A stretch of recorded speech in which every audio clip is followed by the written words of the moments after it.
administrativos de las instituciones educativas de Lima Metropolitana. Hoy día vamos a cerrar con broche de oro esta jornada del curso virtual referente al módulo 3.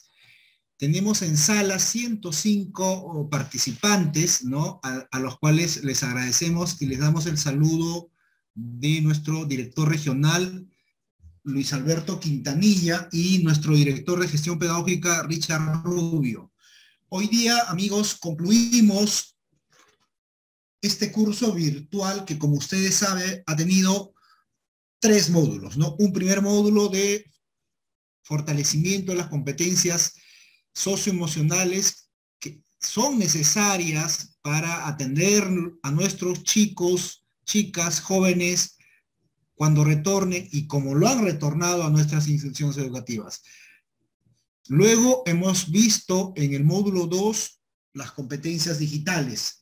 En ese sentido, amigos, creo que hemos adquirido los conocimientos suficientes para apropiarnos de las herramientas digitales con las que contamos. Ya lo habíamos hecho al inicio de la pandemia, ¿no? Y luego de 2 años podemos dar fe de ello. Y el hecho de ya usar estos canales, estas plataformas, también nos indica que estamos por la ruta correcta. Y en el módulo 3 tenemos básicamente ya la normativa actualizada que es necesario que ustedes la conozcan, ¿no? Dicho eso, amigos, vamos a dar pase a lo siguiente. Para que esta reunión, esta jornada sea lo más provechosa y ordenada posible, necesitamos tener algunos acuerdos, ¿no? Para el desarrollo óptimo de esta reunión. Por ello, les recomendamos lo siguiente. Estimados amigos administrativos, por favor, escribir sus preguntas o consultas en el chat, si es que las hubiera. Tenemos 2 abogados de la Oficina de Recursos Humanos, el doctor Ricardo Ruiz y la doctora Mary Caldas, ¿no? Especialistas en temas laborales, ¿no? Que nos están acompañando hoy día.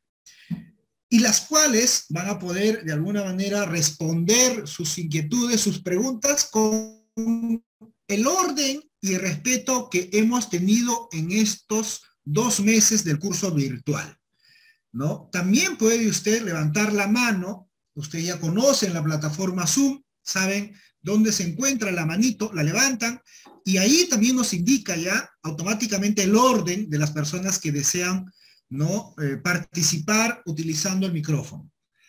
Al finalizar, amigos, ya la jornada, vamos a compartir el registro de asistencia.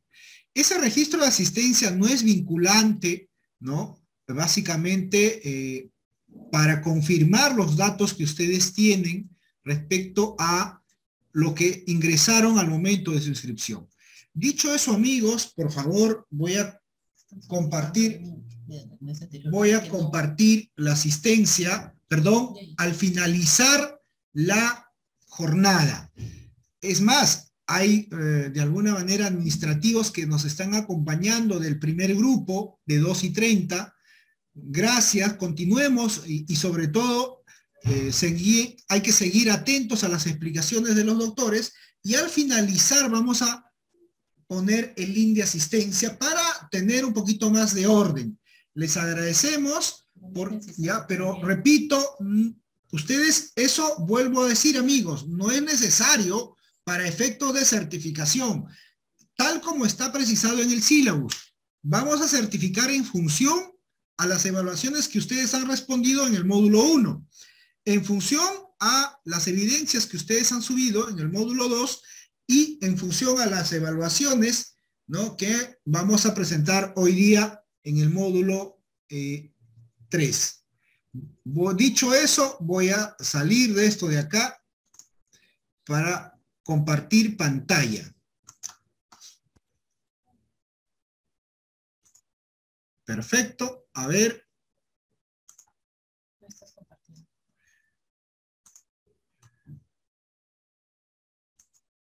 A ver, ahora sí. No estás compartiendo. Ya un ratito.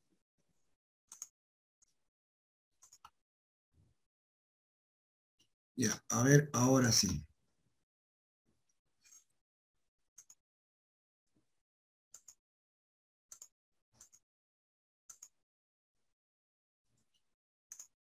Ya, ahora vamos a compartir pantalla.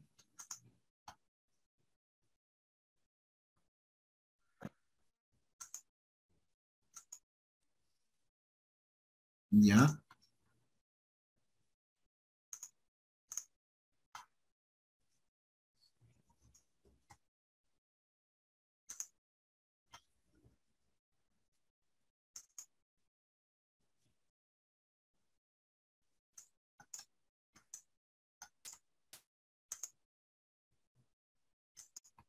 Ya, ahora sí.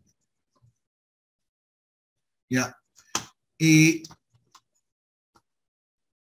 Primero quiero solamente quitarles 2 minutitos a los abogados para poder explicarles esto de acá, amigos. Ya. Me voy a introducción, ¿no? Al módulo de introducción y ahí vamos a poder ver el cronograma, amigos. Ya. El cronograma, ahí vamos a observar lo siguiente, ¿ya? Este es el cronograma del curso. Hemos empezado el 24 de enero y vamos a concluir el 25 de marzo. Hoy día estamos acá, ¿no?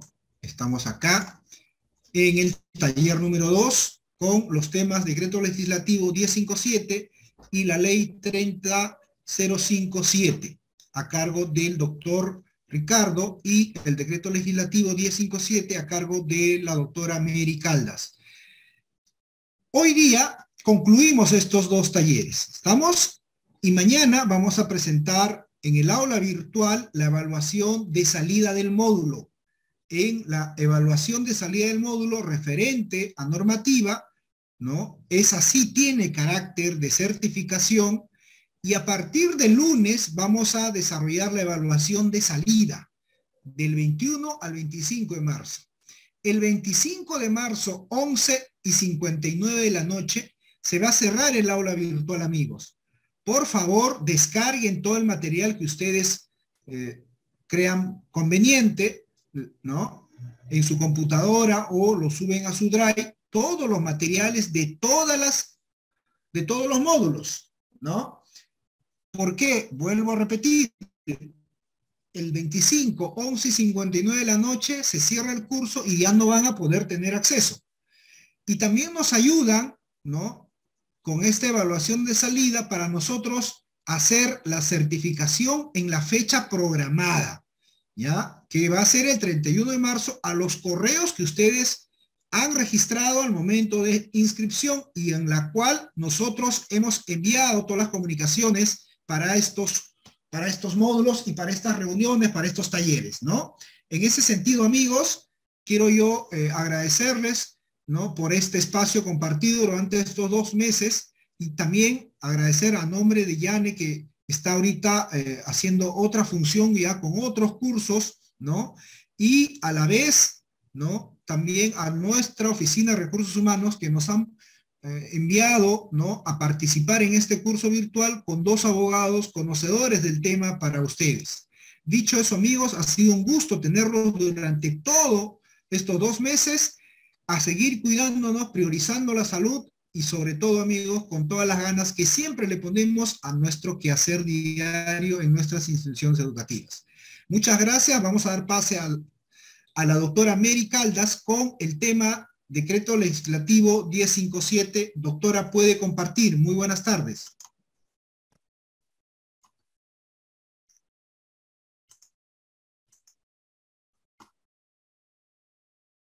Doctora Mary. Edward, me parece que yo voy a iniciar esta vez. Ya, listo, doctor Ricardo. Muchas gracias. Puede compartir. ¿Ven la diapositiva? Sí, perfecto, doctor. Perfecto.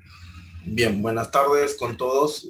Vamos a continuar con la última jornada del taller.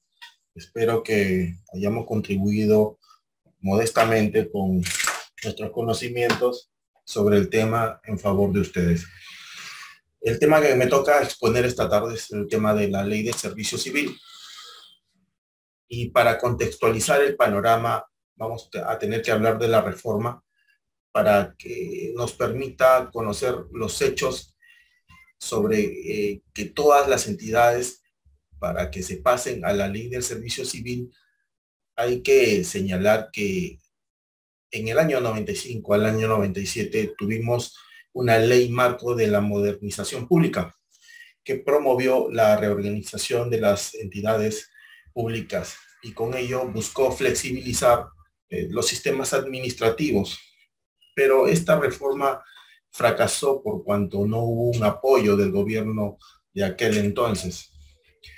Fue entre el año 2001 y el 2006 que se dio una primera reforma del empleo público, con la llamada Ley Marco del Empleo Público del año 2004, donde se creó el Consejo Superior del Empleo Público y además el Congreso señaló que iba a impulsar la creación de 5 proyectos de ley específicos, pero estas no llegaron a crearse ni se llegó a implementar el Consejo y en ese momento se encontró nuevamente en una falta de apoyo fiscal y una falta de acuerdo del Congreso de aquel entonces. Pero entre el año 2008 al año 2021 ya podemos hablar de una reforma del servicio civil, considerando que en el 2008, a través de la delegación de facultades, se emitieron decretos legislativos que permitieron la creación de la Autoridad Nacional del Servicio Civil, conocida como SERVIR, y la creación del régimen CAS, que se dio para paliar la situación de los trabajadores contratados en la modalidad de servicios no personales, quien, como recordamos, no contaban con derechos laborales mínimos elementales. Asimismo, se contaba con un alto número de este tipo de trabajadores en el aparato estatal, pero fue por ello necesario mejorar las condiciones, considerando que el Perú suscribía durante aquella época los tratados de libre comercio con Estados Unidos, el cual tenía como una de las condiciones el mejorar el servicio civil para materializar la suscripción de dichos TLCs. En este contexto, es la Autoridad Nacional del Servicio Civil, un conector del sistema administrativo de investigación del Estado.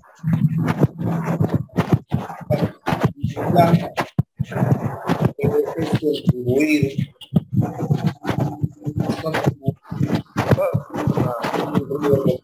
el audio. Su finalidad es contribuir con la mejora continua de la administración del Estado a través del fortalecimiento del servicio civil. Como ente rector, la Autoridad Nacional del Servicio Civil orienta su accionar a la búsqueda de un servicio civil meritocrático con altos niveles de eficiencia y define las reglas a nivel nacional sobre la gestión de los recursos humanos en el sector público, con la formulación de políticas nacionales, opiniones técnico vinculantes y la expedición de normas, así como la supervisión de su cumplimiento. En ese sentido, es importante poner en contexto lo que ha pasado con la Ley de Servicio Civil y de la reforma, porque esta no es de la noche a la mañana su implementación, considerando que el Perú es un país muy complejo. Pero en estos casi 9 años de vida de la Ley Servir, la incorporación a esta nueva norma se divide en 2 partes. Una parte que tiene que ver del tránsito de la entidad y la otra parte que tiene que ver con el tránsito de los servidores. Y este proceso complejo tuvo como objetivo que las entidades públicas pudieran identificar y sincerar cuáles son los procesos, así como el personal que tiene a su cargo. Una primera etapa es la que se conformaba una comisión de tránsito para el desarrollo de acciones de comunicación y sensibilización. Una segunda etapa es el mapeo de puestos, para que la entidad pueda elaborar un plan de mejoras y podrá Ley del servicio cívico. En esta situación estar en condiciones de armar los instrumentos de gestión. El audio, por favor. Silencio en audio, por favor. Gracias. Una tercera etapa está dirigida a la aplicación de las mejoras y determinar cuántas personas se necesitan. También elaborar los perfiles de quienes accederán a los puestos conforme al manual de perfiles y puestos, y poder tener el cuadro de puestos de la entidad que contenga el personal y el presupuesto debidamente asignado. Y una cuarta etapa es en la que se efectuarán los concursos de selección. Este proceso de tránsito busca un sinceramiento de la entidad y una propuesta de mejora. Y una vez que una entidad muestre mejoras, recién podría efectuar los concursos públicos. Pero en los hechos se ha evidenciado que las entidades tardan entre 6 o más años en concluir un proceso de tránsito. Por tanto, se advierte que no ha habido un avance rápido como se quisiera, y lo que surge, la pregunta es que si continuar o no con la reforma, porque nos llevaría a plazos demasiado largos, y la idea es que que este cambio pueda ser visto por esta generación. Pero sin embargo, podemos decir que sí se ha producido una institucionalidad, por cuanto ahora ya existe la Autoridad Nacional del Servicio Civil, y con ella, en su interior, al interior de su consejo directivo, están presentes los representantes de la PCM, del Ministerio de Economía y Finanzas y de Servir, que como entidad que ejerce la rectoría del sistema de gestión de personas. Y de acuerdo a las evaluaciones del diseño, es un régimen que permitirá superar la coexistencia de diversos regímenes laborales y unificar en forma progresiva en uno solo, que busque qué es lo que necesita el Estado para funcionar en forma eficiente. Con la entrada en vigencia de la Ley 30.057, Ley del Servicio Civil, tiene como objeto establecer un régimen laboral único y exclusivo para las personas que prestan servicios en las entidades públicas del Estado, y su finalidad es que éstas alcancen mayores niveles de eficacia y eficiencia y presten efectivamente servicios de calidad a través de un mejor servicio civil, así como promover el desarrollo de la persona humana como trabajador de la entidad. Siguiente, por favor.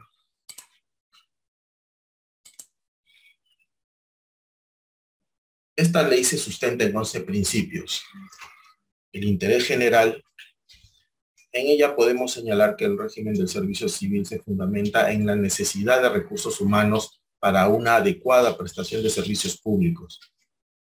Un segundo principio es el de eficacia y eficiencia, en que el servicio civil y su régimen buscan el logro de los objetivos del Estado y la realización de prestaciones de servicios públicos requeridos y la optimización de los recursos destinados para este fin. Otro principio es el de igualdad de oportunidades, en que las reglas del servicio civil son generales, impersonales, objetivas, públicas y previamente determinadas, sin discriminación alguna por razones de origen, raza, sexo, idioma, religión, condición económica u de otra índole. Un cuarto principio es el de mérito, en que el régimen del servicio civil, incluyendo el acceso, la permanencia, la progresión, la mejora en las compensaciones y la movilidad, se basa en la aptitud, desempeño, capacidad y evaluación permanente para el puesto de los postulantes y servidores civiles. Un principio que es el de la provisión presupuestaria, que significa que todo acto relativo al sistema del servicio civil está supeditado a la disponibilidad presupuestal, el cumplimiento de las reglas fiscales la sostenibilidad de las finanzas del Estado, así como estar previamente autorizado y presupuestado. En cuanto al principio de legalidad y especialidad normativa, el régimen del servicio civil se rige únicamente por lo establecido en la Constitución Política del Estado, la presente ley y sus normas reglamentarias. En cuanto al principio de transparencia, la información relativa a la gestión del régimen del servicio civil es confiable, accesible y oportuna. En cuanto al principio de rendición de cuentas de la gestión, significa que los servidores públicos encargados de la gestión de las entidades rinden cuentas de la gestión que ejecutan. En cuanto al principio de la probidad y ética pública, el servicio civil promueve una actuación transparente, ética y objetiva de los servidores civiles. Y los servidores actúan de acuerdo con los principios y valores éticos establecidos en la Constitución Política y las leyes que requieran la función pública. El principio de flexibilidad significa que el servicio civil procura adaptarse a las necesidades del Estado y de los administrados. Y el último principio es el de protección contra el término arbitrario del servicio civil, que significa que la ley otorga al servidor civil una adecuada protección contra el término arbitrario del dicho servicio. En cuanto al ámbito de aplicación de esta ley, la 30.057, conforme se encuentra detallado en el artículo 1, se encuentra dirigido a todas las entidades públicas del Poder Ejecutivo, incluyendo los ministerios y organismos públicos, el Poder Legislativo, el Poder Judicial, los gobiernos regionales y los gobiernos locales. También a los organismos que la Constitución Política y las leyes le confieren autonomía, y demás entidades y organismos, proyectos y programas del Estado cuyas actividades se realizan en virtud de potestades administrativas. Siguiente, por favor. La ley ha clasificado a los servidores civiles en los siguientes grupos: funcionario público, directivo público, servidor civil de carrera y servidor de actividades complementarias. Y en cualquiera de estos grupos pueden existir servidores de confianza. El funcionario público lo conceptualizamos como el representante político o cargo público representativo que ejerce funciones de gobierno en la organización del Estado, dirige o interviene en la conducción de la entidad, así como la aprobación de sus políticas. El directivo público es el servidor civil que desarrolla funciones relativas a la organización, dirección o toma de decisiones de un órgano, unidad orgánica, programa o proyecto especial. El servidor civil de carrera es el servidor civil que realiza funciones directamente vinculadas al cumplimiento de las funciones sustantivas y de administración interna de la entidad. El servidor de actividades complementarias es el servidor que realiza funciones indirectamente vinculadas al cumplimiento de las funciones sustantivas y de administración interna de la entidad. Y en cuanto al servidor de confianza, es un servidor civil que forma parte del entorno directo e inmediato de los funcionarios públicos o de los directivos públicos, y su permanencia en el servicio está determinada y supeditada a la confianza por parte de la persona que lo designó, y puede formar parte del grupo de los directivos públicos, servidor civil de carrera o servidor de actividades complementarias. Ingresa sin concurso público de méritos, sobre la base del poder discrecional con que cuenta el funcionario que lo designó. No conforma un grupo y es sujeta a las reglas que corresponden al puesto que ocupa. Están comprendidos dentro de la presente ley un aproximado de 500.000 de empleados de todos los regímenes laborales conocidos, el 276, el 728, el 1057, y otros regímenes de carreras especiales. Y con esta norma, la Autoridad de Servicio Civil se hará cargo de los recursos humanos del Estado, y precisa que esta ley no tiene como objetivo despedir trabajadores, sino mejorar la atención al ciudadano. Siguiente, por favor. La ley establece que no se encuentran dentro de los alcances de la presente ley los trabajadores de las empresas del Estado, conforme señala la primera disposición complementaria final de la ley. Y para efectos del régimen del servicio civil se reconocen como carreras especiales las normadas por la ley del servicio diplomático, el personal de la ley universitaria, los de la ley que establece normas generales que regulan el trabajo de la carrera de los profesionales de la salud, los de la ley de reforma magisterial, los de la ley de situación militar de los oficiales de las Fuerzas Armadas, los de la ley de la carrera y situación de personal de la Policía Nacional del Perú, los de la ley de la carrera especial pública penitenciaria, los de la ley orgánica del Ministerio Público y el personal de la ley de la carrera judicial.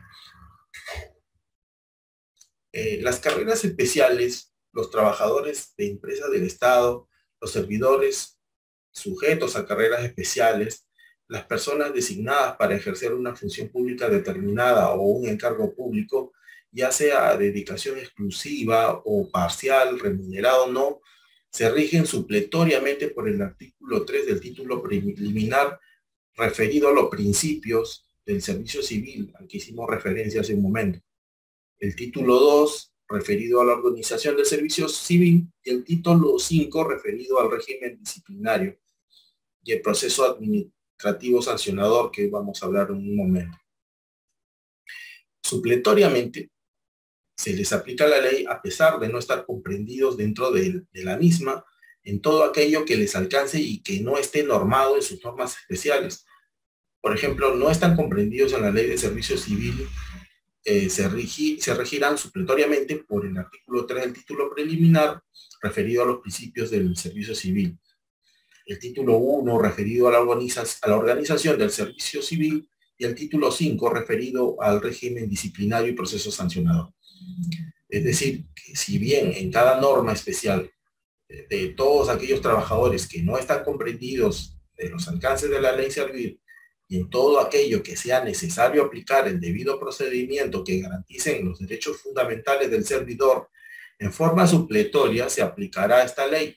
Por tanto, se les aplicará en forma supletoria a los trabajadores comprendidos en las carreras especiales, los trabajadores de empresas del Estado, los obreros de los gobiernos regionales y locales, los designados para ejercer función pública o un encargo específico, los servidores del Banco Central de Reserva, los del Congreso de la República, Superintendencia Nacional de Aduanas y Administración Tributaria, Superintendencia de Bancos y Seguros y AFP y la Contraloría General de la República.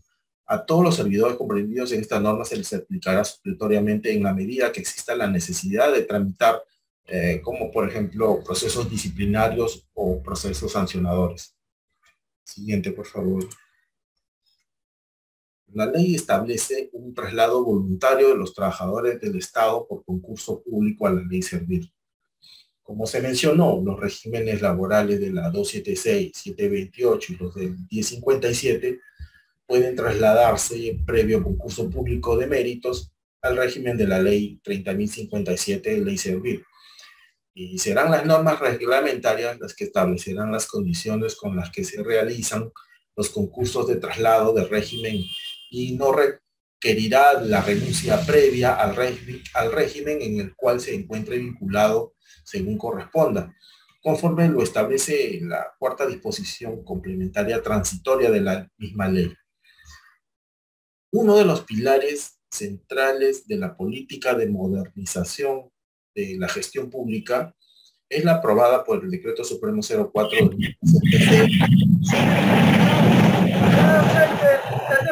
democrático, el cual asegura la profesionalización de la función pública a fin de contar con funcionarios y servidores idóneos para el puesto y las funciones que desempeñan. Asimismo, se estableció como lineamientos para las entidades públicas en general impulsar las reformas que viene implementando la Autoridad Nacional del Servicio Civil en el marco de la nueva ley. Planificar las necesidades de personal de acuerdo con los resultados del planeamiento estratégico y operativo. Otro punto es establecer el tamaño de planta óptimo. Otro punto es contar con perfiles de puesto tipo y un clasificador de puestos a nivel de la administración pública. Y otro punto es desarrollar cada uno de los 8 subsistemas de gestión de personas en la administración pública, que son la planificación de políticas de recursos humanos, organización del trabajo y su distribución, la gestión del empleo, gestión del rendimiento, gestión de la compensación, gestión del desarrollo y la capacitación, gestión de las relaciones humanas y resolución de controversias.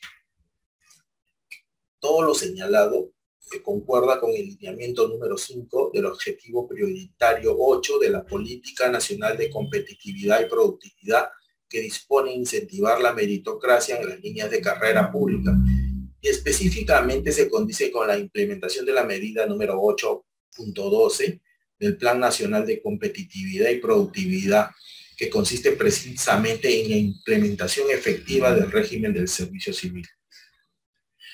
Mediante el Decreto Supremo 91/2021, es el Decreto Supremo que establece el ámbito, fases y cronograma para impulsar el tránsito de los servidores civiles al régimen del servicio civil de la Ley 30.057 en las entidades públicas.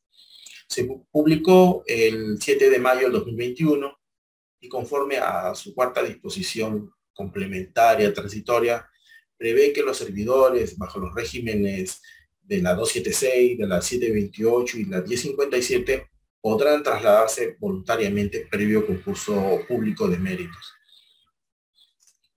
Asimismo, la tercera disposición complementaria transitoria del Reglamento General de la Ley 30.057, aprobado por el Decreto Supremo 040/2014, PSM, establece que con la resolución de inicio del proceso de implementación y el cuadro de puestos de la entidad aprobado, se considera que la entidad ha transitado al nuevo régimen. Es a partir de ese momento que todos los puestos contenidos en el cuadro de puestos de la entidad y los que pudieran crear posteriormente pertenecen al régimen de la Ley 30.057, en la que los servidores transitarán progresivamente a este nuevo régimen.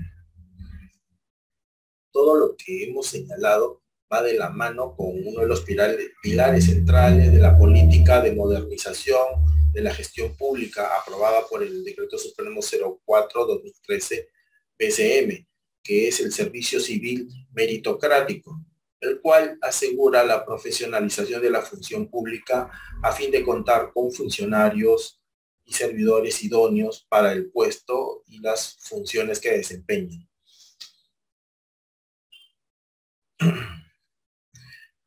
Obviamente, hemos visto que ha habido un retraso en la implementación en la reforma del servicio civil. Al 2021, se tiene que 504 entidades públicas se encuentran en proceso de tránsito al régimen del servicio civil.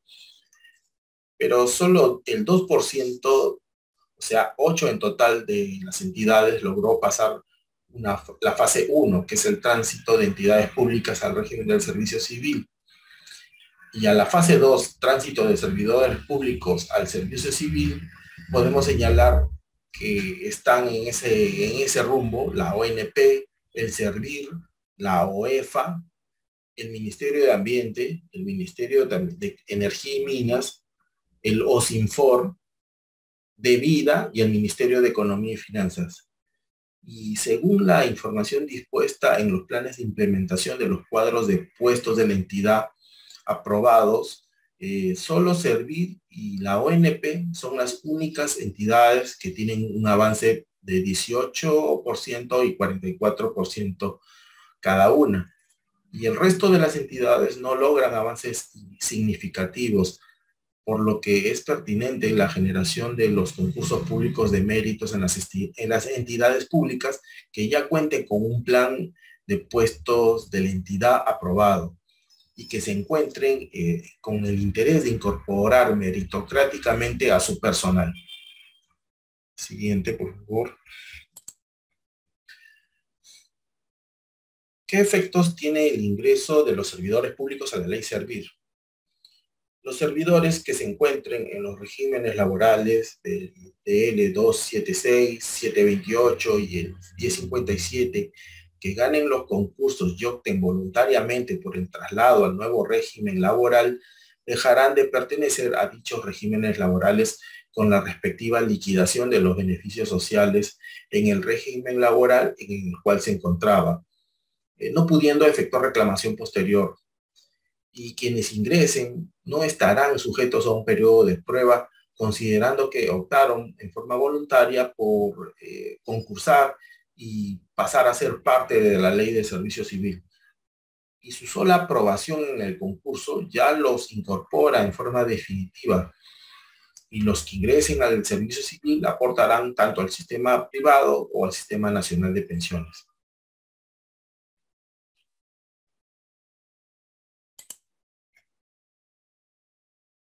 Los beneficios que se obtienen con la promulgación de la ley Servir es una de las reformas más ambiciosas y esperadas en el país. La meritocracia, como pilar de la reforma del servicio civil, permitirá entregar al ciudadano mejores servicios y ascender a su vez y mejorar con ello su remuneración y su ritmo de vida. Las reformas en el campo laboral conllevan a lograr un Estado al servicio del ciudadano, que es uno de los objetivos. Las disposiciones más importantes que se consignan en el nuevo régimen establece el incremento de los ingresos de los servidores mediante 2 gratificaciones al año y una CTS de sueldo anual. Se aplicaría a los trabajadores del DL 276 y los servidores CAS que opten por el nuevo régimen. Las pensiones se calcularán sobre el total de los ingresos y no sobre una parte menor de ellos. Los servidores CAS y todos aquellos que ingresen al nuevo régimen contarán con estabilidad laboral relativa, puesto que ésta está sujeta a evaluaciones. El paso al nuevo régimen del servicio civil es voluntario y respetando la voluntad del trabajador que decida si postula o no al régimen de la ley Servir. Las evaluaciones de desempeño, que incluye capacitación de aquellos trabajadores que salgan desaprobados, se orientará a la implementación de políticas de capacitación que le brinde la oportunidad de poder continuar bajo este régimen laboral, respetando derechos individuales y colectivos, de acuerdo con la Constitución política y los tratados ratificados con la OIT que tiene el Perú. Por ello, es una necesidad de contar con un personal técnico y profesional altamente calificado para mejorar los servicios que brinda la administración pública y evitar de paso la fuga de talentos que los obligue a trabajar fuera en el sector privado o tal vez fuera del país. Siguiente, por favor. Vamos a hablar sobre potestad disciplinaria, que es aquella que se le ha otorgado a la administración pública para proteger intereses generales, así como el adecuado funcionamiento de la misma. Es un poder de autoprotección para cautelar los intereses generales y tiene las siguientes características, como la existencia de una relación de función pública, y esto tiene que haber particulares al servicio de dicha administración pública, y en el marco de esta relación se puede ejercer potestad disciplinaria. Debe existir una conducta violatoria a los deberes, a las obligaciones o a las prohibiciones concretados en una infracción. Se fundamenta en una relación de sujeción especial del servidor civil respecto de la administración pública, y el fin de la potestad disciplinaria es asegurar el adecuado funcionamiento de la administración y desincentivar la realización de infracciones. Lo que se busca con ello es evitar la comisión de futuras infracciones. Siguiente. Los principios del procedimiento administrativo disciplinario están determinados. El más importante, creo yo, es el de legalidad, que debemos entender por él, que es de que la potestad sancionadora es atribuida a las entidades con norma, con rango de ley. Y esta disposición tiene que cumplir 3 exigencias. Debe existir una ley escrita, una ley previa y además debe tratarse de una ley cierta. Es decir, debe describir un hecho determinado. El principio del debido procedimiento se entiende como aquel que busca el respeto a las garantías otorgadas al administrado en el procedimiento. Por ejemplo, el respeto al ejercicio de defensa a través de la presentación de los descargos, la presentación de alegatos a través del informe oral, la obligación de tener 2 fases en el procedimiento con autoridades distintas para salvaguardar la imparcialidad. El principio de la doble instancia se relaciona a este concepto. La motivación de la emisión de los actos administrativos. Y como vemos, son una serie de garantías que engloban otra serie de garantías que involucran el respeto al desarrollo adecuado del debido procedimiento. El principio de presunción de licitud, entendemos que las entidades presumen que el administrado ha actuado en cumplimiento de su deber. Dicho de otro modo, se presume que los administrados han actuado de acuerdo a norma, lo que en derecho penal se puede entender como presunción de inocencia.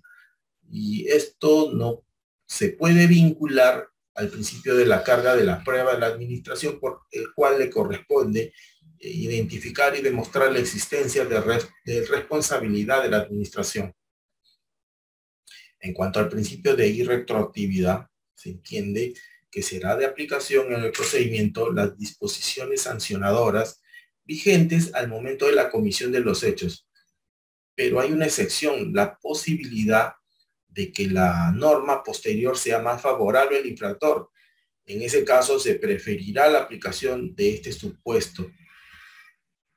Por el principio de causalidad podemos entender que la responsabilidad recaerá en quien comete la conducta infractora.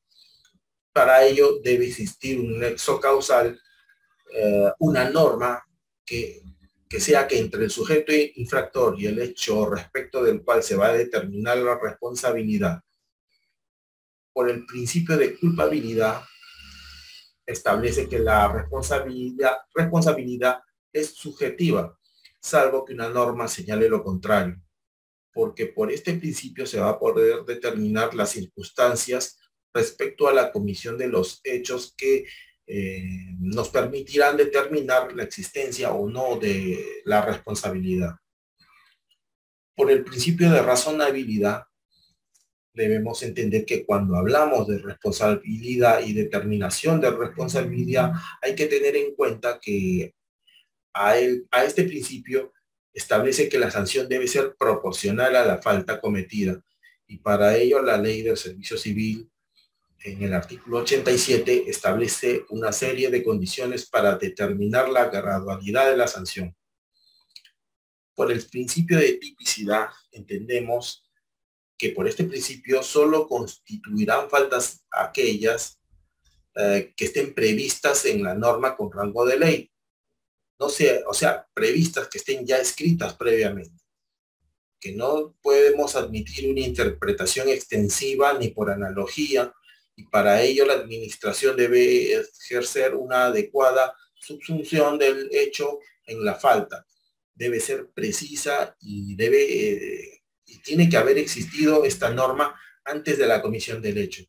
No podemos interpretar un supuesto de hecho para aplicarlo como falta en un procedimiento, sino que la descripción del supuesto tiene que calzar respecto al hecho presuntamente infractor. Y finalmente, el principio non bis in idem, que significa que no es posible sancionar 2 veces por el mismo hecho, y al respecto hay que verificar que para que exista encaje este principio, hay que verificar la existencia de la triple identidad, ¿no? Que es el sujeto, el hecho y el fundamento, para determinar si estamos incurriendo o no en este principio. Siguiente, por favor.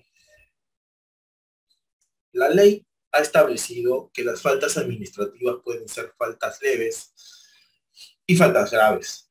Las faltas leves, estas ameritan la imposición de una amonestación verbal, escrita, y las desarrolladas en el Reglamento de Servidores Civiles, RIS. Y este es el documento que tiene por finalidad establecer las condiciones en las cuales debe desarrollarse el servicio civil. A su vez, las sanciones que serán materia de amonestación verbal o escrita estarán previstas en este RIS, lo que en algunas entidades se conoce como el RIT, que es el Reglamento Interno de Trabajo. Asimismo, tenemos también las faltas graves, que son las que se encuentran determinadas en el artículo 85 de la Ley del Servicio Civil, donde podemos encontrar un catálogo de faltas que son pasibles de ser imputadas en caso se determine la imposición de una sanción mayor. Los diferentes tipos de sanciones tenemos amonestación verbal, amonestación escrita, suspensión y la destitución más inhabilitación como sanción accesoria.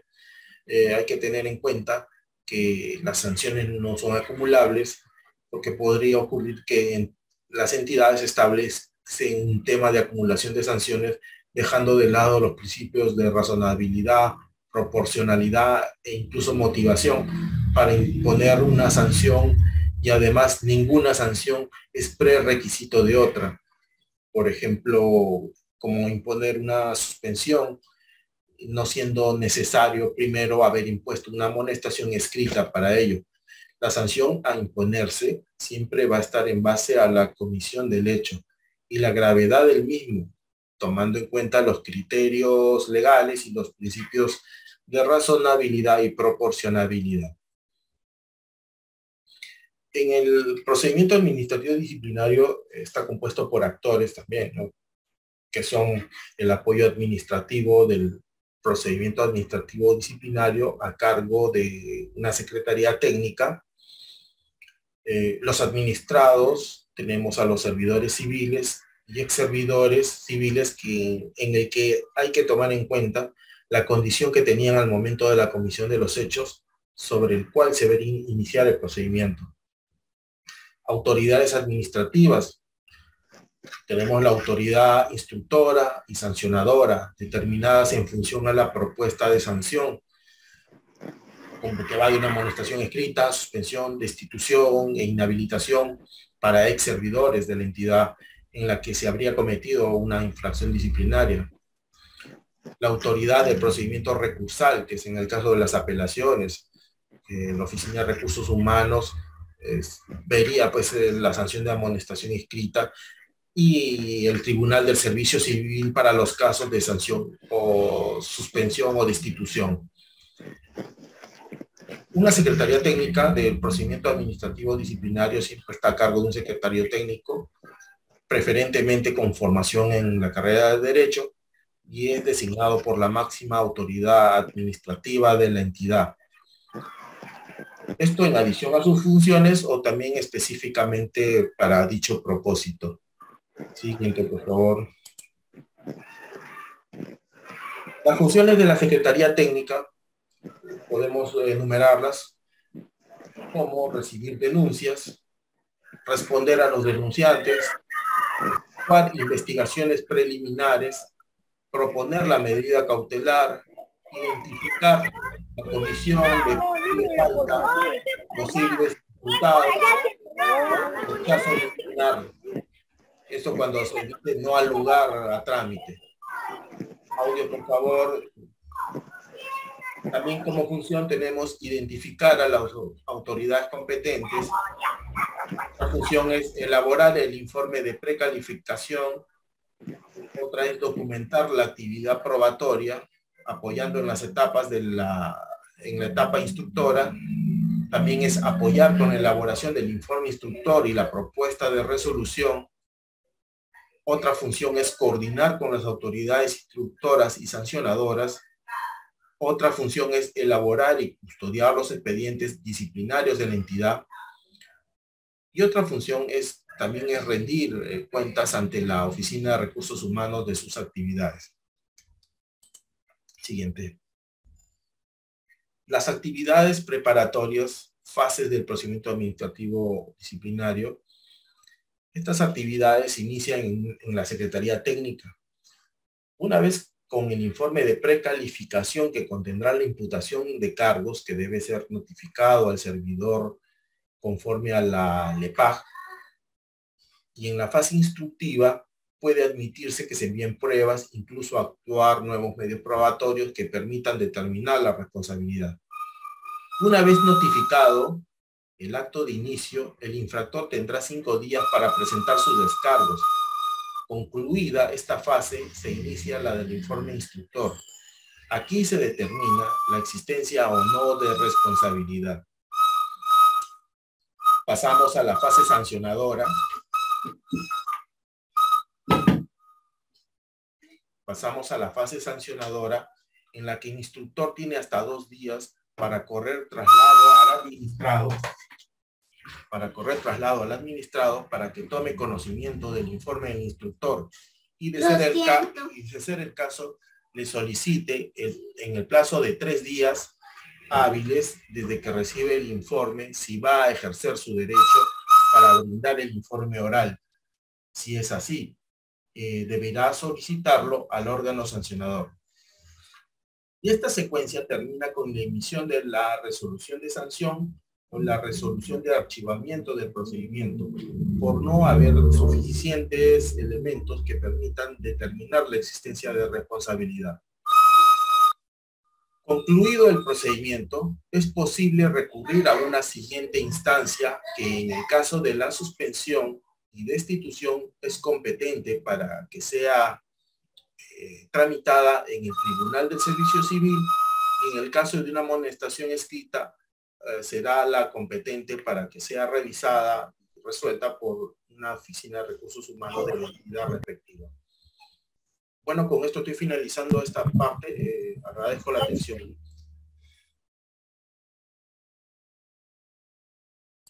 Gracias, doctor Ricardo. Muchísimas gracias por su excelente ponencia. Vamos a dar pase a la doctora Mary Caldas con el siguiente tema. Doctora, ¿puede compartir? Ok, buenas tardes. Veo por pantalla.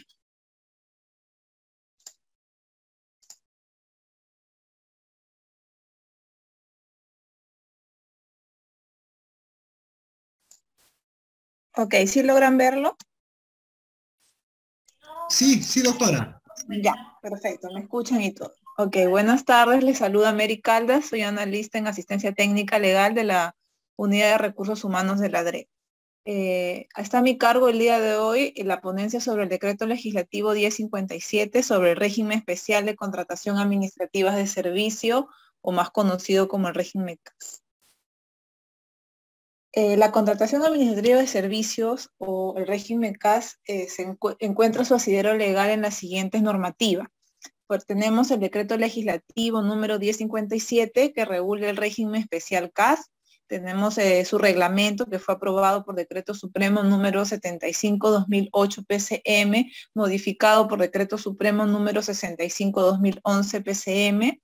Tenemos la ley también número 29849, que es la ley que establece la eliminación progresiva del CAS y otorga derechos laborales. Y últimamente se emitió el año pasado específicamente la ley número 31131, que es la ley que establece disposiciones para erradicar la discriminación en los regímenes laborales del sector público. En ella también podemos, en ese interín podemos también ver que se emitieron los siguientes decretos de urgencia, que son el número 34/2021 y el decreto de urgencia número 83/2021. Finalmente, tenemos la ley número 31365, que es la ley del presupuesto público del 2022, que si bien es cierto, no es una ley que va a regular el tema CAS, en uno de su disposición complementaria va a hacer referencia a este régimen, sobre todo por la ley 31131 que fue cuestionada. Podemos definir al régimen CAS como aquella modalidad especial de contratación laboral que como historia podemos ver que entró en vigencia el 29 de junio del 2008, cuya finalidad fue poder solucionar en cierta manera la problemática por la proliferación de los servicios no personales o conocidos como los SNP o las locaciones de servicio que se daban en el sector público. Y es de aplicación obviamente a todas las entidades estatales.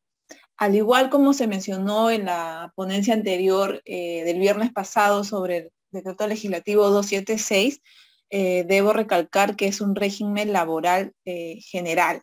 Es decir, está emitido o brindado para para toda persona natural que va a tener una vinculación laboral con la entidad pública.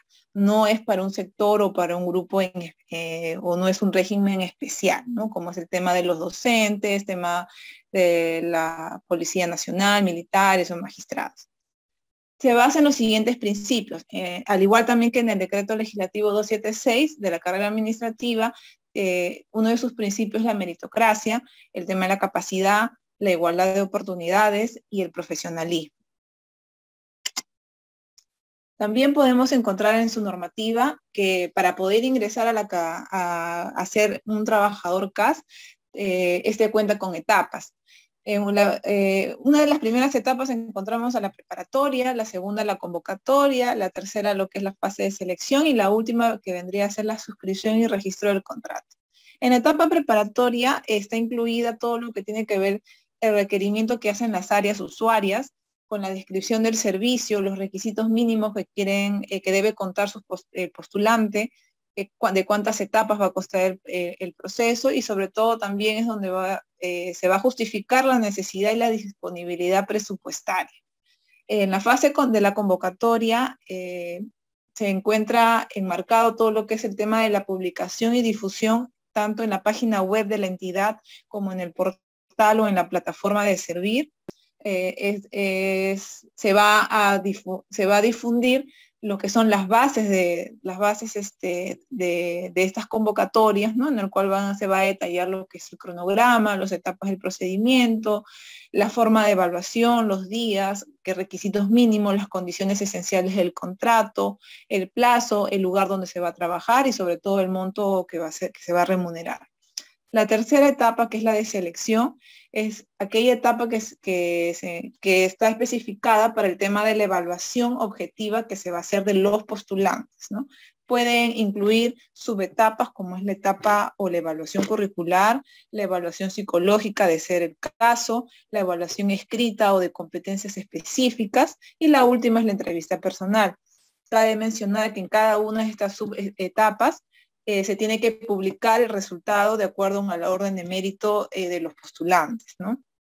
Una vez que ya haya culminado todas esas etapas y se haya escogido por orden de méritos, obviamente, al ganador o ganadora, se suscribirá el contrato en un plazo no mayor de 5 días. Es decir, el ganador o la ganadora tiene solo 5 días para poder vincularse con la entidad.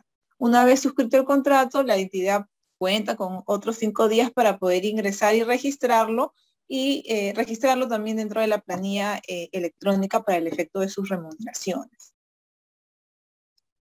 ¿Qué impedimentos y prohibiciones tenemos los trabajadores CAS? Podemos encontrar de manera general la inhabilitación administrativa o judicial para el ejercicio de la profesión, para contratar con el Estado o para desempeñar función pública. Otro impedimento podemos mencionar expresamente los que se encuentran previstos en las disposiciones legales y reglamentarias para ser postores o contratistas para postular, acceder o ejercer al servicio o función o al cargo que ha sido convocado. Y la prohibición de la doble percepción de ingresos, que también como se mencionó en el decreto legislativo 276, la única excepción que meritúa es por tema de ejercer la docencia. Cabe resaltar que el órgano encargado de regular, de ver el tema de las convocatorias, el tema de legajos y todo el procedimiento de una contratación CAS está a cargo de la Oficina de Recursos Humanos o la Oficina de Personal o la oficina que haga sus veces, ¿no? Así como tenemos prohibiciones, limitaciones, también tenemos nosotros como trabajadores CAS una serie de derechos, entre los cuales podemos mencionar lo siguiente. La principal, que es percibir una una remuneración, es decir, de acuerdo a nuestra normativa constitucional, no como lo señala, todo trabajo tiene que ser remunerado, la jornada máxima de 8 horas, el descanso semanal, un tiempo de refrigerio, es tener acceso, o mejor dicho, el beneficio de los aguinaldos por fiestas patrias y Navidad, a las vacaciones remuneradas, a las licencias con goce de haber por maternidad, paternidad y otras licencias a las que tiene derecho los trabajadores de los otros regímenes laborales generales. En este caso, por ejemplo, sería todas las licencias que regula el decreto legislativo 276. También tenemos derecho a gozar de los derechos a que se hace referencia en la ley 29783, que es la ley de seguridad y salud en el trabajo, al tema de la libertad sindical, a afiliarse en régimen de pensiones, esta puede ser a través de la BNP o la o AFP, ¿no? El tema privado, a una afiliación también en el tema de salud a través de eSalud, y a recibir también al término de nuestro contrato o de la desvinculación de la entidad con el trabajador a un certificado de trabajo. Dicho esto, la otra cara de la moneda, es preciso saber cuáles son también las obligaciones y responsabilidades que tenemos como servidores públicos. Y dentro de ellas, para poder, para que podamos ser pasibles, tal vez para no ser pasibles de una sanción administrativa, es preciso remitirnos a estas normativas en las cuales nos van a detallar qué actitudes o qué acciones podrían conllevarnos o podrían configurar, mejor dicho, una falta. Entre ellas tenemos al régimen laboral especial, regulado en sí en el mismo decreto legislativo 1057, la ley número 28175, que es la ley marco del empleo público, la ley número 27815, que es la ley del Código de Ética de la Función Pública, las normativas del servicio civil, la ley Servir en sí, como ya lo mencionó mi colega en su anterior ponencia, ¿no? Servir como autoridad máxima en este tema. Ellos en su normativa regulan todo lo que son las faltas graves y muy graves y todo lo que tiene que ver con el procedimiento administrativo disciplinario. También podemos encontrar el contrato CAS y sobre todo las normas internas que toda entidad debería tener, que es el denominado Reglamento Interno de Servicios o el denominado o conocido como RIS. Así como hay un ingreso para ser trabajador CAS, también cómo le podemos poner fin a esta contratación. Puede ser a través del fallecimiento, que es el cese natural de la persona, la extinción de la entidad contratante, en este caso cuando una entidad deja de operar, podemos poner de ejemplo, como fue en el caso del ex Consejo Nacional de la Magistratura, ¿no? Por una ley emitida por el Congreso, no se determinó que se terminaba el tema de las contrataciones CAS de los que tenían a cargo en esa entidad y pasaban a formar lo que es ahora la Junta Nacional de Justicia. También tenemos a la renuncia, que es la potestad que tiene cada trabajador de poder desvincularse de su entidad por motivos personales, el mutuo disenso, la invalidez absoluta permanente sobreviniente, es decir, de alguna condición que nos hace imposible poder seguir laborando, la resolución arbitraria, injustificada, la inhabilitación administrativa, judicial o política por más de 3 meses y el vencimiento propio del contrato, ¿no? Cabe mencionar también que de acuerdo a la ley 31131, que fue emitida el año pasado, varió uno de estos literales respecto a la decisión unilateral de la entidad con expresión de causa disciplinaria relativa a la capacidad del trabajador y debidamente comprobada. Si el despido no tiene causa, no se prueba durante el proceso de impugnación, el juez declara su nulidad y la reposición del trabajador. A manera general, simplemente mencionar lo siguiente, porque ya esto ha sido tocado por Ricardo, ¿no? En su anterior ponencia de manera más detallada. Pero al igual que los trabajadores del decreto legislativo 276 y todo servidor público estamos sujetos a un procedimiento disciplinario, ¿no? Las personas que somos contratados bajo este régimen, si bien prestamos un servicio, los mismos nos encontramos subordinados a la entidad. En ese sentido, las entidades tienen la facultad de poder dirigir la prestación de los servicios, de normar, de dictar las órdenes necesarias y sancionar sancionar disciplinariamente cualquier infracción o incumplimiento de las obligaciones que está a cargo de cada trabajador.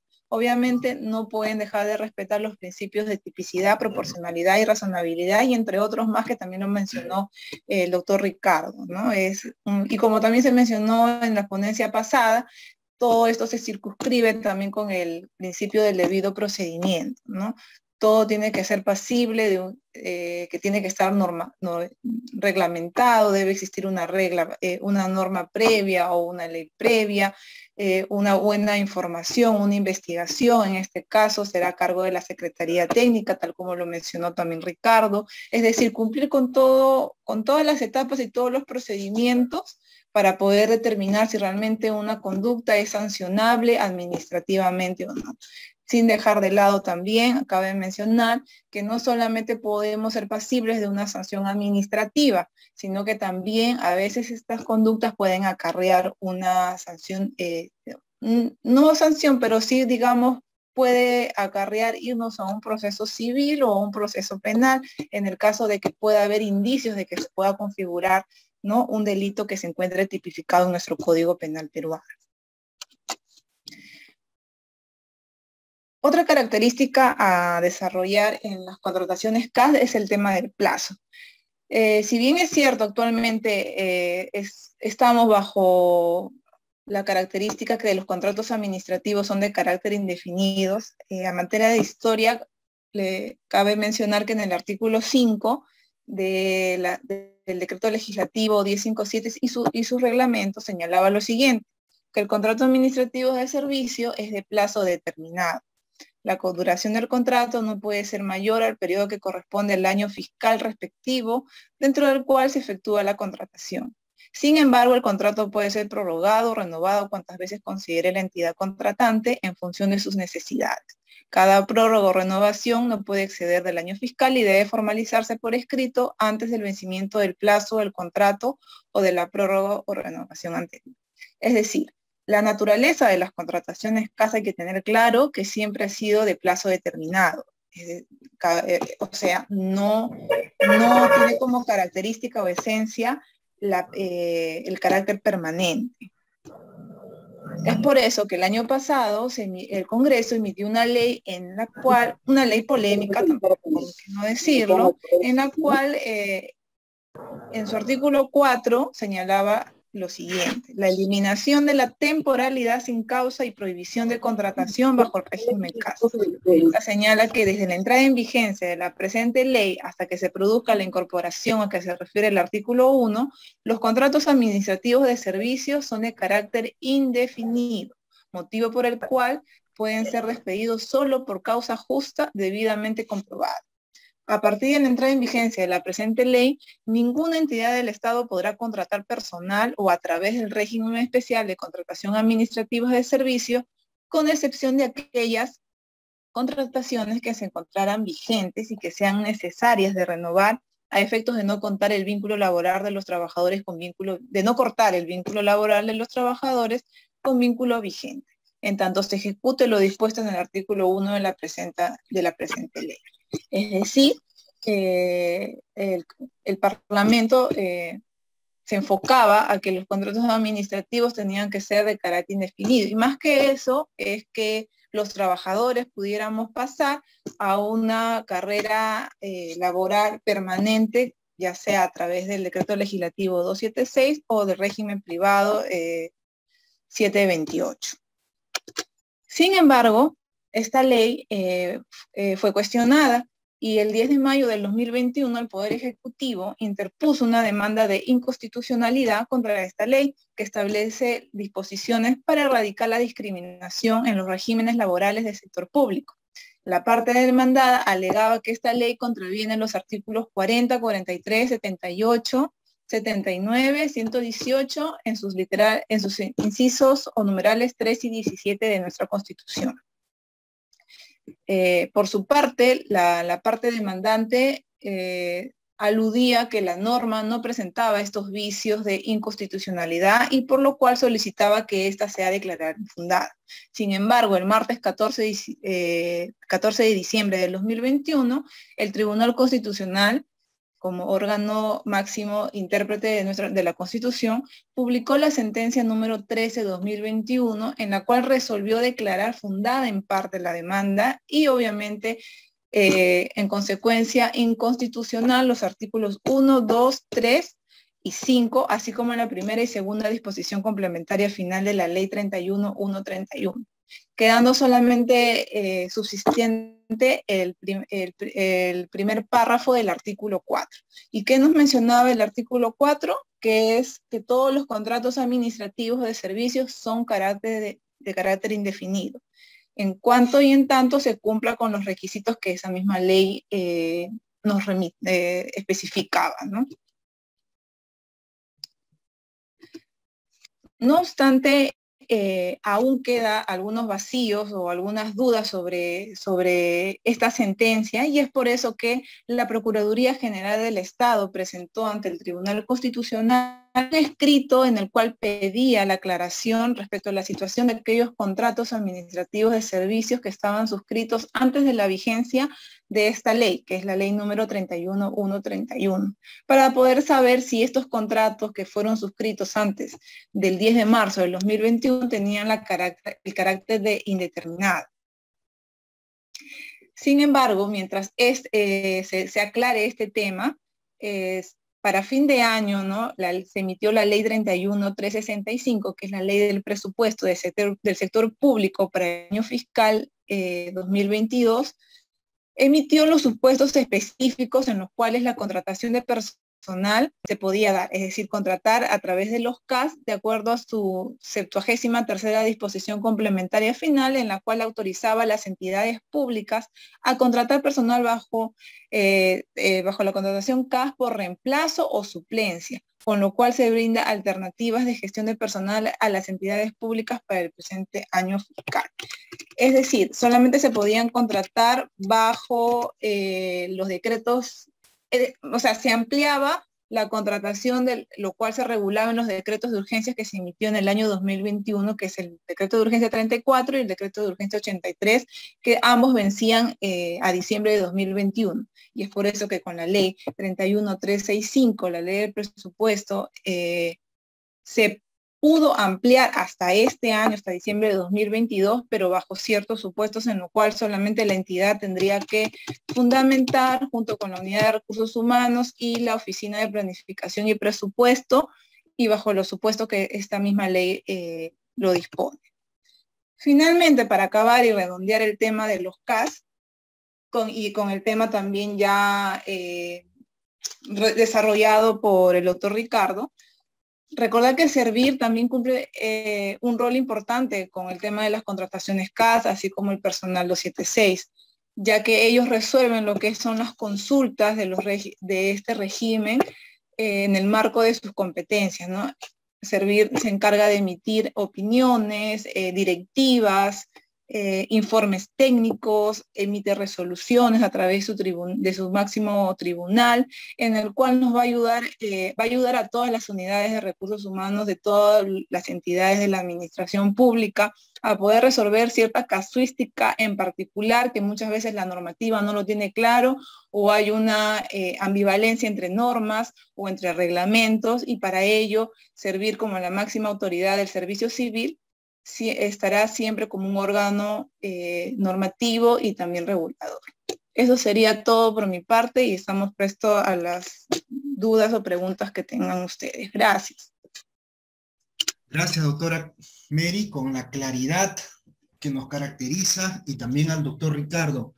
Excelente ponencia, ambos casos, y también los temas que definitivamente nos están brindando cada uno de ustedes.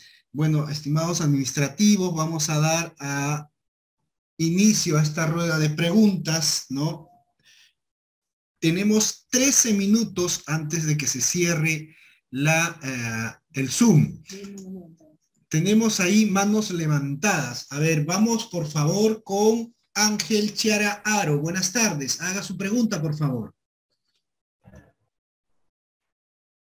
Bien, señorita, muy buenas tardes. Al respecto de la semana pasada que quedó pendiente de del refrigerio, iba a indagar, o sea, si era, o sea, dentro de las 8 horas, o si nos da un refrigerio de 15 minutos o de media hora, si pasábamos o no pasábamos. En esa parte, no sé si nos da la respuesta, señorita. Sí, claro, como se había mencionado en la ponencia de la semana pasada, se determinó que era 45 minutos. La cuestión era aclarar por qué en algunas entidades como en los institutos de ustedes o en las instituciones, ustedes los tenían fraccionados entre 15 o media hora y no había cómo poder determinar en sí. A ver, de acuerdo en líneas generales, tenemos que el Ministerio de Trabajo, en algunas directivas, ellos han determinado o regulado o aclarado que el tiempo de refrigerio no podrá ser inferior a 45 minutos, ¿no? El cual deberá de coincidir siempre con los horarios habituales de almuerzo, ¿no? Entre las 12, 1:30 o 2 de la tarde. Generalmente cuando son de 8 horas corridas, estas son de 45 minutos. En ese sentido también hemos encontrado jurisprudencia del Tribunal Constitucional también, porque hay que considerar que es un derecho fundamental. A ver, amigos, por favor, hay que apagar los audios. Sí, por favor, los audios. Ya, ok. Considerar que es un derecho fundamental, y esto es a manera general para que ustedes siempre lo tengan en cuenta. Todos los derechos fundamentales reconocidos constitucionalmente son irrenunciables, es decir, no me pueden condicionar, y esto también se encuentra, es parte de un derecho fundamental, no solo laboral, sino también a la parte de derecho a la salud, y es por ello que sí está establecido que tiene que haber un horario de refrigerio.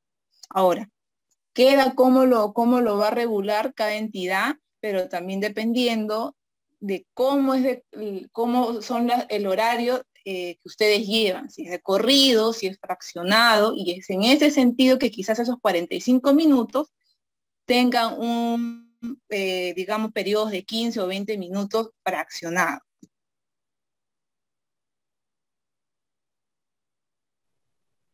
Correcto, señorita, ya. O sea, la última pregunta, señorita. Antes, o sea, cabe escuchar que, o sea, las vacaciones, yo soy de la ley 276, las vacaciones nos corresponden 20 días o 30 días pagados. Son 30 días. Porque muchas de las veces yo siempre he tenido vacaciones, 15 días, una semana. Sí, o sea, lo que pasa es que en realidad la norma te señala que son 30 días, pero siempre va a quedar cómo lo vas a coordinar con tu empleador o con tu jefe inmediato por el tema de la necesidad del servicio.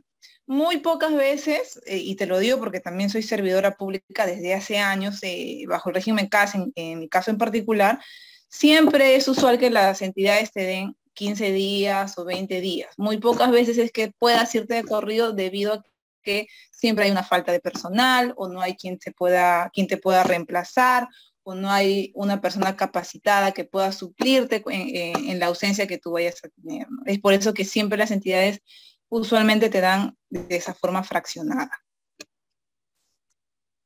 Gracias, doctora Mary. A ver, por favor, la señora Derly, por favor, tiene usted la palabra. Muy buenas tardes. No sé cuál de los dos abogados me podría responder. Es con respecto a lo que es la ley Servir, ¿no? Le he entendido al primer expositor, en donde él explica de que la ley Servir se va dando de acuerdo a no sé si, no le entendí muy bien esa parte, si es de acuerdo a las regiones que se implementen, pero ¿cuánto es el tiempo que tienen que tener las diversas entidades, en especial acá que como estamos en el sector educación, o las UGELES o las DRES, en implementar lo que es el servicio civil?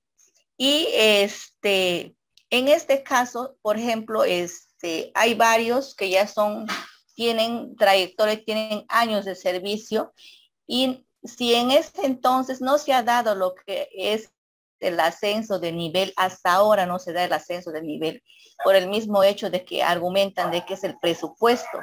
porque no hay presupuesto. Y en ese régimen nuevo que es el servicio civil, ahí se implementan de acuerdo a la capacidad de postulación del empleador. Pero ya vamos con este proceso de, creo que ya van más de 5 años que se aprobó lo que es la ley del servir, y hasta la fecha creo que en ninguna de las UGELes o DRES se ha implementado por completo la postulación a este régimen nuevo, ¿no?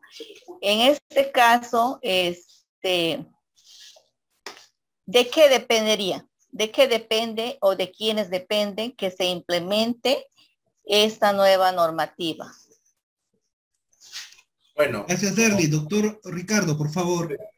Bueno, como señalaba, esto es un proceso largo, y en la exposición señalé que hay unas etapas que comienzan por una voluntad de las autoridades que comandan la entidad pública. Es una etapa que va de, primero, como dije, unas acciones de comunicación y sensibilización con el trabajador, y luego un diseño de los mapeos de los puestos. Pero como le digo, todo esto empieza desde arriba.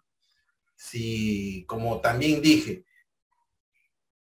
hay un mínimo porcentaje de entidades públicas que apenas han pasado la fase 1, que es la fase de sensibilización e información al trabajador, y muy pocas han llegado al nivel de mapeo de puestos y elaboración de los cuadros de puestos de la entidad. Es complicado, o sea, todo esto tiene que iniciar desde la cabeza principal de la entidad, desde la máxima autoridad. En este caso, dependemos del Ministerio de Educación, esto viene desde el ministro mismo, ¿no? Es complicado, y creo que puede demorar en la situación coyuntural que se vive.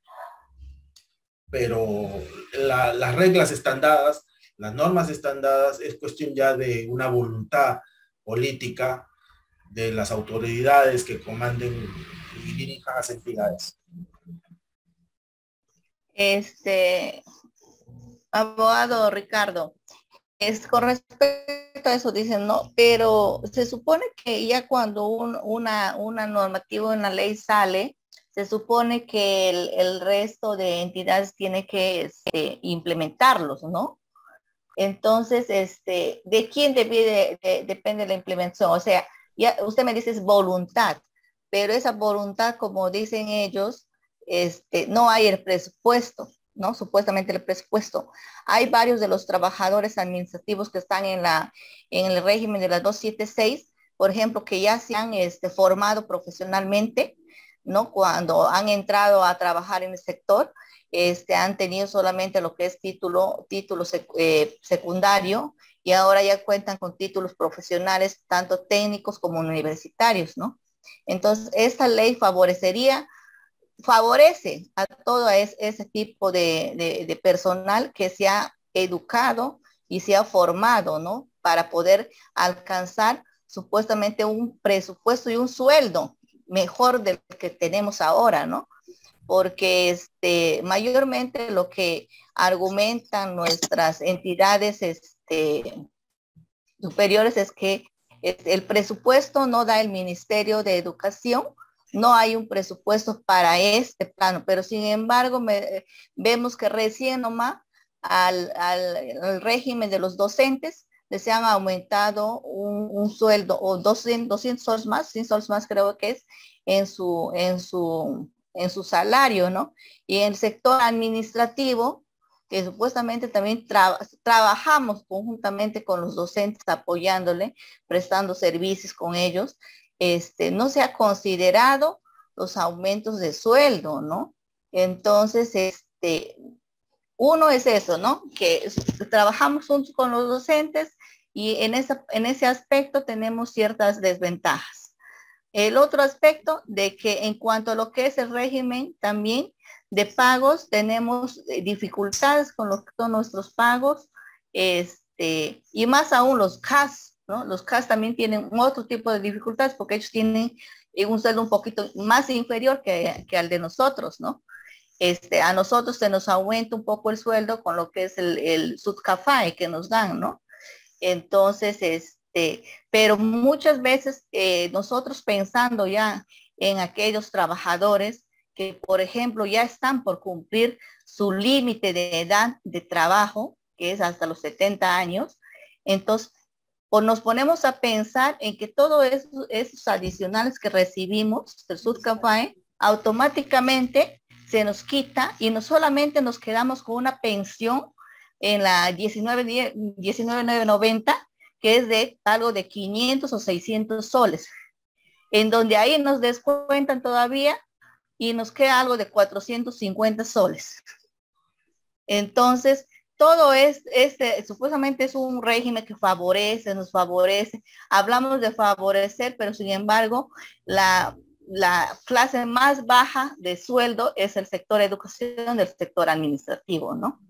Entonces, nosotros como administrativos, en este aspecto, ¿cómo podemos hacer? No sé a dónde se podría reclamar.